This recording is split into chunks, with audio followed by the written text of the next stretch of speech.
everybody, I'm Danny. I'm the social studies educator here at Children's Museum Houston, and I am coming to you from our Kidtropolis exhibit. And I am here in our Art Academy studio because we are going to do an art meets science experiment here today. So we have our 4th of July holiday where we celebrate our Independence Day. And what we're gonna do is we are going to create some fireworks. That's gonna be kind of our art project that we're putting together. But we're gonna step it up a notch by adding a little bit of science. And specifically, we're gonna add a little bit of chemistry into our experiment/art project. So for this particular experiment, you are going to need a few different ingredients. So first of all, you're gonna need some vinegar and some baking soda. These are both really important. These are the two things that we're gonna have react as part of our experiment today. So make sure you have vinegar and baking soda, both easy to get from the grocery store and very inexpensive if you don't already have them. You also need food coloring, and because we're doing some 4th of July themed fireworks, I'm going with red and blue food coloring. You need a cup with some water and a paintbrush. You need a piece of paper, and heavy paper is great. If you have cardstock, awesome. Construction paper will work really well.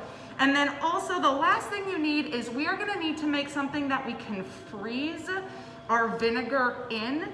So I actually happen to already have these fancy little popsicle maker things. I'm pretty sure I've used them once for actually making popsicles and a bunch of times for science, so I should probably stop making popsicles with them. If you don't have this, an ice cube tray works really well too. You just need an ice cube tray and maybe some toothpicks or popsicle sticks so that you have a little bit of a handle, something to hold on to. But I'll show you that step next. The first step we want to do is prep our paper. So we have our cup of water. We're gonna add some baking soda to our water. Now you can measure this out if you want. You need probably about a tablespoon or so added to maybe a 1/4 to 1/3 of a cup of water. So we're actually putting quite a bit of baking soda in, but I'm not measuring, I'm just sort of eyeballing it. Because once we stir this together, some of that baking soda is gonna dissolve right away. Some of it's gonna stay a little bit gritty, that's okay.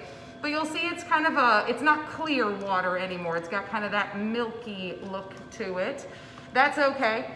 What I want to do is I want to paint this on my paper. And I'm going to use this paintbrush to cover the entire sheet of paper. So I'm going to get that going now. Okay, I'm all done. It doesn't look a lot different right now because again, I'm just painting it with this kind of milky white substance. It just mostly looks wet. What I need to do is I need to set this aside because it needs to dry completely before we can paint it. But that's okay because our next step takes a little of preparation time as well. So I'm gonna really quickly wipe down the mess that I made and I'll be right back. Okay, time for my next step. This is actually going to be the paint that I am making. We're gonna make some frozen paint and we're gonna use our vinegar to do this. So first step, take your vinegar and pour it into whatever you are using. If you've got that popsicle thing, cool. If you've got an ice cube tray, that works well. Now you may be able to tell I'm only pouring about halfway up for now because I didn't bring a stir stick or anything. What I'm gonna do is I'm gonna make 2 of these red and I'm gonna put, let's say, I'll go with 3 drops in the first one and then I'm gonna go nuts. I'm gonna do 10 drops in the next one. 3, 4, 5, 6, 7, 8, 9, 10. Awesome. Okay, and I'm gonna do the same thing with my blue. I'm trying to get maybe like a light red, and then maybe a darker red, and then maybe a slightly lighter blue and a slightly darker blue. I don't know if it'll work as well as I'm going for, but I just figured since I only have 2 colors, I'll try to see if I can get a little bit of variety in the color saturation, if you will. All right, I'm gonna use my vinegar, pour these back all the way up to the top. Hopefully pouring that vinegar will mix my colors around. Yeah, I think I can tell one red is a little bit lighter than the next red. Let's see if we have the same effect with our blue. That one's already pretty dark, but I think the one next to it's a little bit darker. Oh, you guys can be the judge. Oh, I spilled some. That's okay, I can clean it up. So now I can set my vinegar aside. I'm done with that. I'm gonna put the tops on. We'll just go red, yellow, green, blue, just because I like rainbow order. Very nice. Green, blue, Now what I need to do is I need to put this in my freezer. Now it is important to know that vinegar has a lower freezing temperature than water. So if it doesn't freeze for you right away, you may need to lower the temperature in your fridge. We need to be at about 26 degrees for this to work. So you might want to just start off with that, but make sure, of course, you have your adult's permission. We don't want to be messing with the food that's already in the freezer. So I'm going to go ahead and put this in the freezer. It'll probably take about a day before it's ready, but I can show you what it looks like later on. All right, guys, we are back. It has been about 8 hours, and my vinegar popsicles are frozen solid. Check it out. It looks delicious. It looks like a cherry flavored treat, but it'd taste like vinegar if you ate it. So don't eat it. Ew. All right, so these are my vinegar popsicles that are colored red and blue. This is my paper that I painted before with my baking soda and water mixture. It has dried. If I bring it close to the screen, you can probably see there's a little bit of a texture that wasn't there before from the water getting the paper wet. There's also sort of a powdery substance from a little bit of that baking soda that's just sort of sitting on the surface. It is time for me to create my fireworks. But before I do my fireworks, I want to tell you a little bit about what's going to happen so you know what to watch for.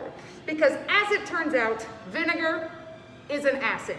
Baking soda is a base. And when we mix these two chemicals together, when we mix our our vinegar with our baking soda, we get a chemical reaction because what makes up these chemicals changes when we mix them together. And one of the products that we get as a result of that chemical change is carbon dioxide. And carbon dioxide tends to bubble and fizz. So I'm going to see if I can hold this up while I do this. We'll see how well it works. Not only am I going to draw a firework, but I'm hoping I'm going to get a little bit of fizz and crackle going on my paper. Let's give this a shot. If I go like this, well, it's dripping because I'm holding it up. I think, I'll tell you what, I might need to draw a few fireworks first, and then I'll bring it close so that you can see what it looks like. Oh my goodness, check it out. I'm going to set my popsicle down for a second. So not only did I get to this cool paint color, but it's actually bubbled and fizzed and expanded. It sort of spreads apart from each other on the paper when I make my firework. Now I have all of these different colors I can use, and by all of these different colors, I mean like a light blue and a dark blue. But still, you can see the difference here. And I'm gonna get a couple of dots going off of this one. I'm doing my art really quickly because I wanna be able to show you what the final product looks like. Obviously, when you're doing these at home, you can take your time. I also did more than one piece of paper, which I would encourage you to do as well, because I certainly have enough popsicle paint here to do painting after painting. And I think it's kind of a fun thing to do. Oh wait, I gotta add a couple more sparkles. All right. Oh wait, actually, I'm gonna keep going. I know, I'm getting very artistic here. I wanna make sure that my painting is as absolutely cool as it can be before I show it to you. There we go. Now I got some juicy vinegar solution going on. Check it out. It's my 4th of July fireworks display. This is my impression of a firework. Ready? Pop, fizz, boom. I'll work on it. I haven't done a fireworks impression before, but I thought that was pretty good. I think you could tell what I was going for here. So ladies and gentlemen, this is our science meets art. We had chemical reactions, we mixed our own paint solution, and we managed to create a beautiful fireworks display in honor of Independence Day. Thank you very much, everybody, for joining me for this educator moment. I hope you will enjoy doing art and science at home, and we will see you all again at the museum soon. Bye.